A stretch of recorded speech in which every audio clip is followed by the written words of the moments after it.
ay rated SPG. Striktong patnubay at gabay ng magulang ang kailangan. Maaaring may masiselang tema, lengguwahe, karahasan, sexual, horror o droga na hindi angkop sa mga bata. Hindi na nga ngayon mapakali itong si Regina sa patuloy nga na pananakot nitong si Greg.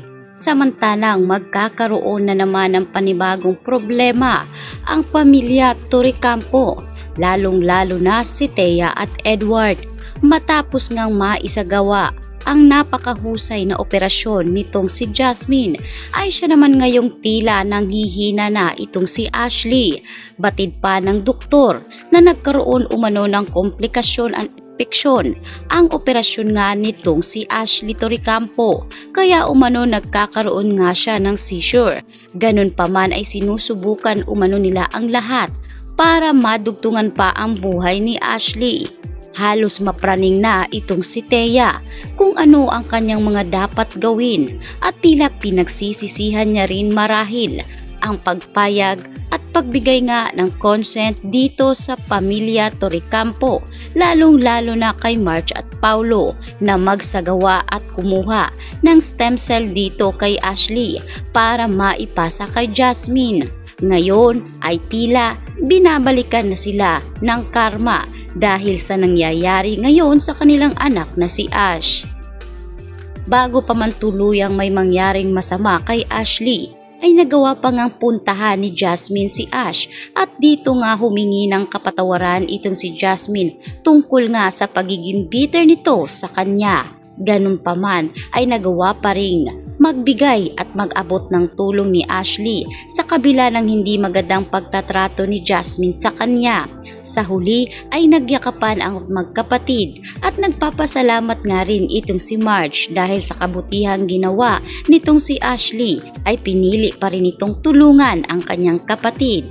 Sinabi pa ni March na kung anuman ang kasalanan ng kanyang mga magulang ay hindi nga raw ito sakop ni Ashley. Niyakap ni Marge si Ashley sa huling pagkakataon na siya namang nakita nitong si Thea.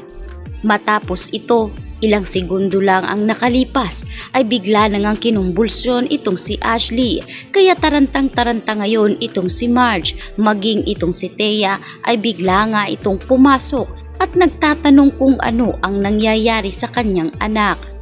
Kaya naman agad ngang pumunta ang mga doktor at pinaalis rin si Thea at Marge sa loob dahil magsasagawa na naman ng panibagong operasyon at kailangan nga nilang silipin kung ano nga ba talaga ang tunay na nangyari kay Ashley.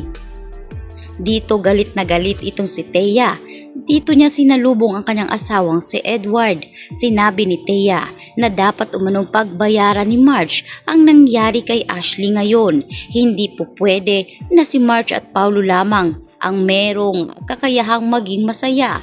Sa pagkakataong ito ay sisingilin umano ni Thea kung ano man ang mangyayari sa kanyang anak. Hindi rin matapos-tapos at wala ring kamatayan ang tila panunumbat nitong si Greg kay Regina dahil sa tuwing nakikita niya umano si Edward ay naaalala umano ni Greg ang mga ginawa nga nitong si Regina noon sa kanya. Subalit depensa ni Regina na matagal nang tapos ang mga nangyari at pinagbayaran niya umano ang lahat at hindi pa rin daw umano dapat sumbatan at tanggalan ng mana ni Greg si Edward sapagkat sarili niya nga raw itong anak. Ngunit tila may nagbabagabag ngayon sa isipan nitong si Greg. Hanggang ngayon ay hindi niya pa rin matanggap na tunay niyang anak itong si Edward.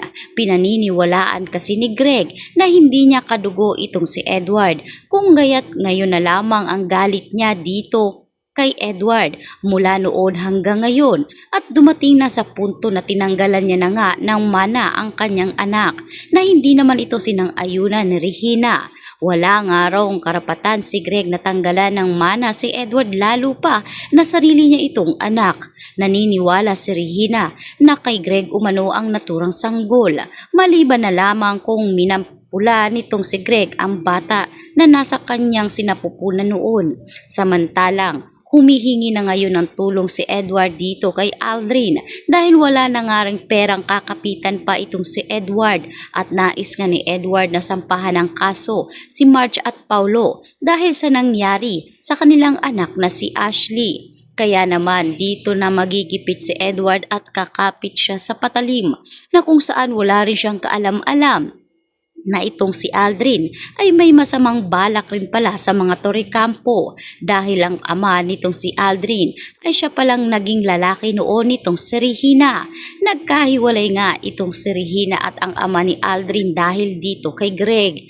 Pinilit nga ni Greg na sumama si Regina sa kanya at dito nga sinilaw ng pera ni Greg si Regina para makuha ni Greg ang kanyang nais dito kay Regina. Sa huli ay nagtagumpay si Greg sa kanyang mga balak at naging kasalukuyang asawa niya na itong si Regina Torrecampo habang itong ama ni Aldrin ay nananatili pa ring malungkot hanggang ngayon dahil ang tunay niyang minamahal ay itong si Regina. Subalit ang malaking revelasyon ay malalaman na rin ni Edward hindi rin magtatagal sapagkat itong si Edward at Aldrin ay magkapatid sa ina na siya nga yung pinagpipilitan nitong si Greg.